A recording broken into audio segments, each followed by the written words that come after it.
Hi పిల్లలు, ఈరోజు నేను మీకు చెప్పబోయే కథ పేరు ప్రతీకారం. వజ్రగిరి రాజైన విక్రమసింహుడికి పద్మముఖి అనే కుమార్తె ఉండేది. ఆమె అసమాన సౌందర్యవతి అని దేశాల పేరు మూసింది. ఆమెను పెళ్లాడాలని నానా దేశాల రాజకుమారులు ప్రయత్నించారు. వారిలో రత్నగిరి రాజకుమారుడైన ఇంద్రవర్మను మాత్రమే ఆమె పెళ్లాడని అనుకుంది. ఆమెను పెళ్లాడకోరిన వారిలో శృంగపురపు రాజైన కాలకేతుడు కూడా ఉన్నాడు. అతని తల్లి అతనితో, నాయనా, నీకు పద్మముఖి వంటిదే భార్య కావాలి. అందుచేత నీవు వెళ్ళి విక్రమసింహుడితో మాట్లాడు. నీ సంబంధానికి వారు తప్పక ఒప్పుకుంటారు అని ప్రోత్సహించి పంపించింది. కాలకేతుడు వజ్రగిరికి వచ్చి తన కోరికను విక్రమసింహుడికి తెలుపుకున్నాడు. విక్రమసింహుడు అతని కోరిక నిరాకరించాడు. కాలకేతుడు తల వంచుకొని వచ్చిన దారిలో వెళ్ళిపోయాడు. ఆ తర్వాత విక్రమసింహుడు రత్నగిరి నుంచి ఇంద్రవర్మను పిలిపించి పద్మముఖిని అతనికి ప్రదానం చేశాడు. ఇంద్రవర్మ సంతోషంతో రత్నగిరికి తిరిగి వచ్చి పెళ్లి ప్రయత్నాలు ప్రారంభించాడు. ఇంతలో కొండరాజు దండులు వచ్చి రత్నగిరిపై దాడి చేశాయి. రత్నగిరి బలాలు వీరోచితంగా పోరాడినప్పటికీ విజయం అనుమానాస్పదంగా కనపడింది. అందుచేత ఇంద్రవర్మ తన కాబోయే మామగారికి కబురు చేసి సహాయం అడిగాడు. వెంటనే వజ్రగిరి నుంచి విక్రమసింహుడు, ఆయన కొడుకు శక్తిసింహుడు తమ బలాలతో సహా కదిలి ఇంద్రవర్మకు సహాయం వెళ్లారు. ఈ సంగతులన్నీ శృంగపురంలో తెలిసాయి. కాలకేతుడితో అతని తల్లి, నాయనా, ఇప్పుడు వజ్రగిరి కోటకు రక్షణ ఏమీ లేదు. నీవు కొద్ది బలాలతో వెళ్ళి కోటను వశపరుచుకొని పద్మముఖిని ఎత్తుకొనిరా.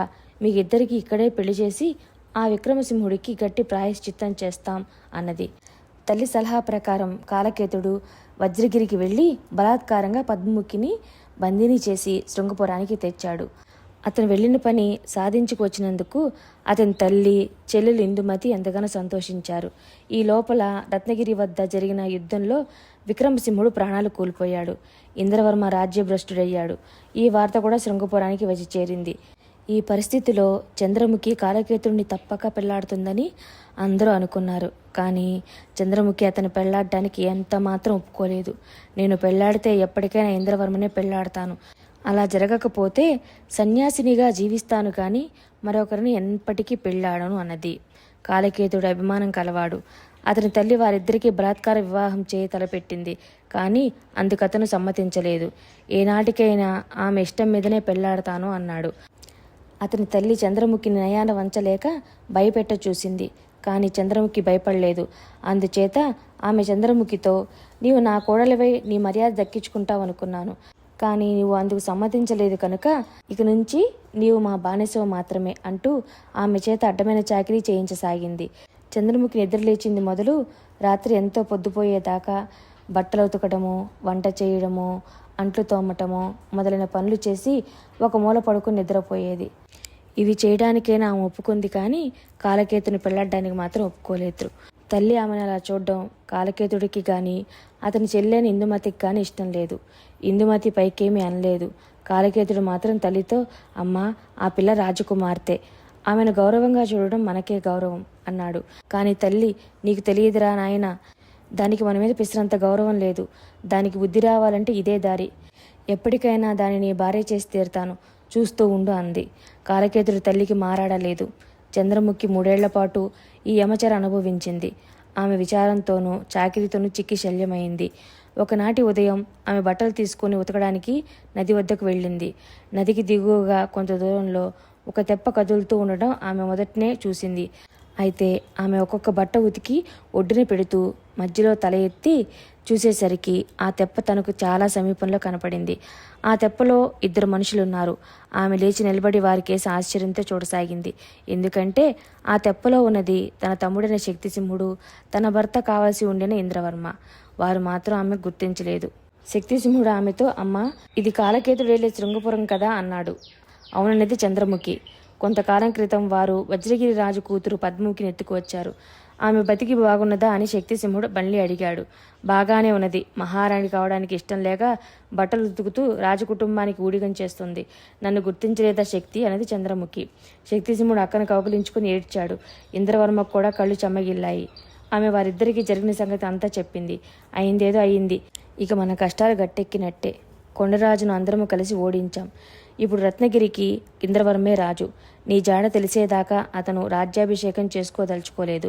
మేము సైన్యంతోనే వచ్చాం, కానీ నీ క్షేమం కోరి యుద్ధం ప్రకటించలేదు. నీవు కనిపించావు కనుక యుక్తితో శత్రువును లోబర్చుకుంటాం అన్నాడు శక్తిసింహుడు. శక్తి, మనకు యుద్ధంతో పనిలేదు సరికదా, యుక్తితోనూ పనిలేదు. చంద్రముఖిని ఈ తెప్పలోనే ఎక్కించుకొని వచ్చిందారే పోదాం అన్నాడు ఇంద్రవర్మ. అందులో ప్రతీకారం ఏమున్నది ఇంద్ర? నా సోదరిని ఇంత చేసిన ఆ రాక్షసిని వంశాన్ని విడిచిపెడతానా? అది కళ్ళ. రేపు జాము పొద్దెక్కేసరికి ఆకస్మికంగా కోటపై వచ్చి పడతాం. మేము వచ్చేదాకా ఎలాగో ఆత్మరక్షణ చేసుకో అని శక్తిసింహుడు తన అక్కతో అన్నాడు. తెప్ప వెళ్ళిపోయింది. నా దుర్దినాలు అంతరించాయి. ఇక నేను దాసిని కాను. ఒక రాజకుమారుడికి అక్కను, మరొక రాజుకు కాబోయే భార్యను అంటూ పద్మముఖి తాను తెచ్చిన బట్టలన్నీ నదిలో గీరువాటు వేసి ఇంటికి తిరిగి వెళ్ళిపోయింది.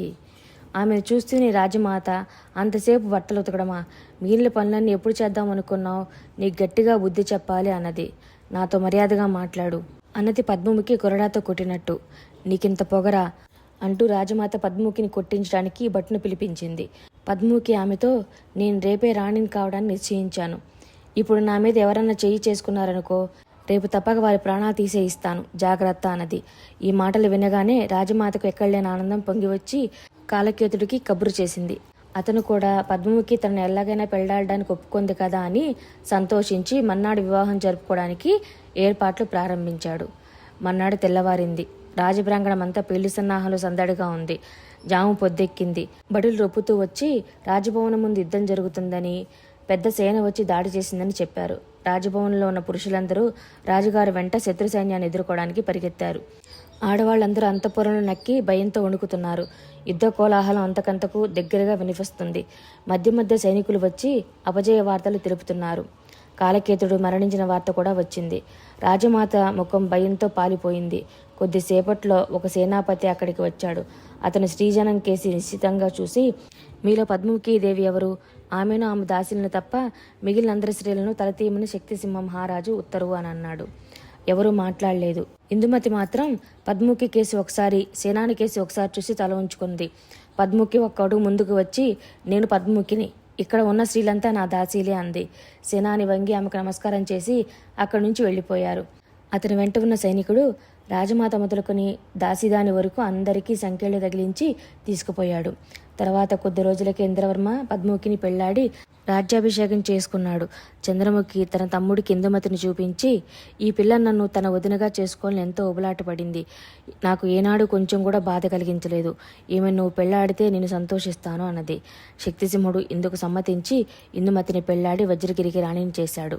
కాలకేతుడి తల్లి మాత్రం బతికి ఉన్నంతకాలం ఊడికించేసింది. ఆమెకు పద్మముఖి సరైన ప్రతీకారం తీర్చుకుంది. కథ కంచికి మనం నిద్రకి. Thanks for watching. Like, share and subscribe.